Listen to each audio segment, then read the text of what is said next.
Anne Genetet.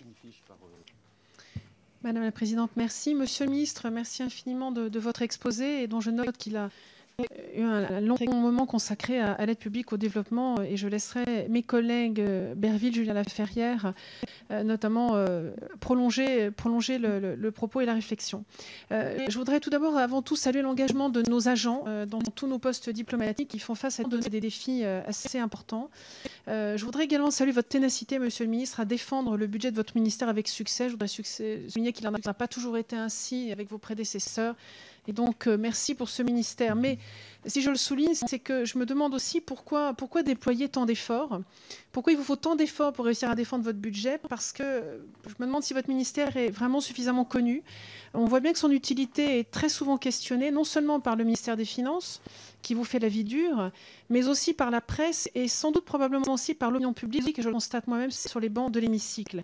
Je voudrais rappeler votre triple casquette: les relations internationales bilatérales, la diplomatie au sens le plus noble du terme, le multilatéralisme, vous en avez parlé, donc notre présence dans les instances internationales, durement challengée en ce moment, pardonnez-moi cet anglicisme, nos communautés à l'étranger, près de 3 millions établis et plusieurs millions qui sont de passage, et puis quand même une quatrième casquette particulièrement chronophage dans nos postes, qui sont les visites officielles de présidents, de ministres, de premiers ministres et de parlementaires. Et tout ceci au service de notre influence dans le monde, de notre présence dans des instances internationales, au Conseil de sécurité de l'ONU, et au service également de notre attractivité, cette attractivité qui se traduit in fine par une création de valeur dont nous avons particulièrement besoin aujourd'hui. Alors, on voit bien que ces missions sont loin d'être faciles, encore plus à l'heure où on vous demande d'importants efforts budgétaires. Et je voudrais souligner que les rapports se succèdent, se ressemblent pour souligner vos efforts constants. Vous avez consenti depuis plus de 10 ans. Chaque année, vos effectifs ont baissé, plus de 30% ces 10 dernières années, je crois, même un peu plus que ça. Cette année, un effort vous a été demandé avec la mutualisation des fonctions support. Vous en avez parlé. Je rendrai une mission flash sur ce sujet pour laquelle je peux déjà dire que si cette mutualisation a de bonnes idées sur le papier, il n'en reste pas moins que vous êtes quelque part un peu victime des effets qu'elle peut en avoir et les autres ministères sont plutôt gagnants. J'y reviendrai dans cette mission flash.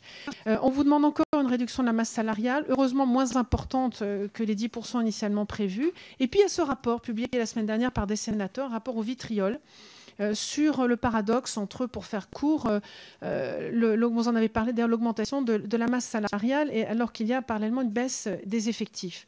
Donc mes questions, Monsieur le ministre, sont les suivantes. Que comptez-vous faire, Monsieur le ministre, pour vous faire connaître, pour faire connaître les missions de votre ministère, enfin, pour que vous puissiez être reconnu dans l'importance que vous avez à porter notre voix sur la scène internationale? Qu'est-ce qui cloche aujourd'hui pour qu'on continue, au-delà des efforts qui sont demandés à tous les ministères, que j'entends bien, mais vous êtes quand même l'un des plus petits budgets, vous l'avez souvent dit, vous êtes à l'os. Qu'est-ce qui cloche pour qu'on continue à vous saigner, pour qu'on vous continue à vous pousser à couper des têtes, tenter plus, pour qu'on diminue vos moyens, pour qu'on oblige même vos ambassadeurs, je vais souligner ici un point qui est important, à aller trouver des financements auprès d'entreprises, ce qui pose la question de l'indépendance de nos actions. Et finalement, au moment où vous prenez des engagements à l'horizon 2022, comment allez-vous préserver la passion de...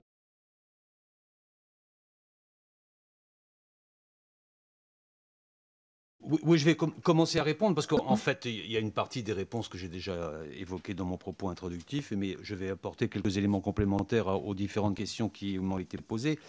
Madame Genetet veut... Alors, j'ai compris que vous voulez que je fasse davantage connaître... ça ne me concernait pas moi. Où est-ce que... Je la vois... Je la vois pas. Parce que, bon... mais... La réflexion que vous faites est assez juste. Il y a, à mon avis, à changer globalement l'image du Quai d'Orsay, mais je pense qu'elle commence à changer.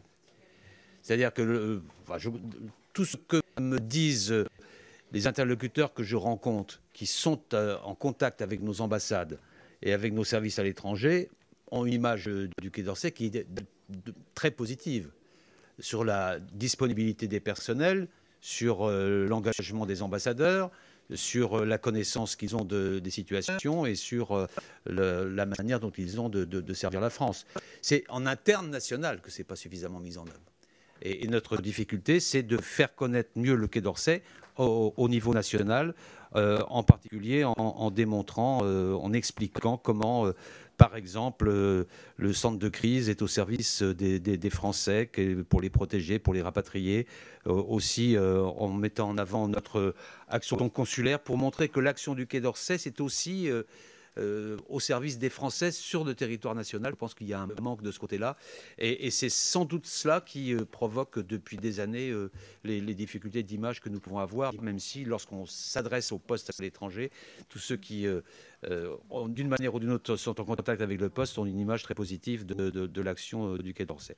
Par ailleurs, dans le cadre de cette revalorisation de l'image, j'ai décidé de créer un collège des hautes études de l'Institut diplomatique qui, je crois que je l'avais annoncé, je ne sais plus si je vous l'avais annoncé l'année dernière, mais il est maintenant en fonction pour donner une plus grande aura au Quai d'Orsay, à son action. La première promotion vient de se constituer et j'ai inauguré ce collège il y a quelques jours. Il a vocation à peut-être pas devenir aussi spectaculaire, aussi connu que l'IHEDN, mais il a vocation à jouer ce rôle-là de diffusion de l'image du Quai d'Orsay, de l'action que menait auprès de professions très différentes, puisqu'il y a dans le recrutement de ce collège, il n'est pas encore très connu, hein, mais la première promotion, c'est une soixantaine de demandes. Il y a des parlementaires, il y a des journalistes, il y a des industriels, il y a des responsables syndicaux, bref, des représentants de la société civile pour qu'ils se rendent compte de ce qu'est le métier de diplomate, comment maintenant ce n'est plus comment les petits fours de l'ambassadeur, ce n'est plus le sujet.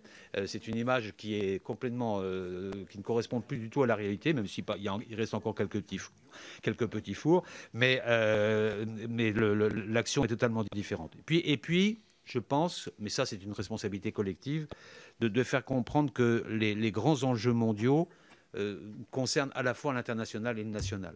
Je pense à l'enjeu climatique, en particulier dans l'immédiateté, mais je pense aussi au fait que lorsqu'il y a une crise quelque part, il y a des répercussions sur le niveau national, et pas uniquement par le biais du terrorisme, aussi sur l'ensemble des sujets. Donc c'est un gros travail collectif à mener.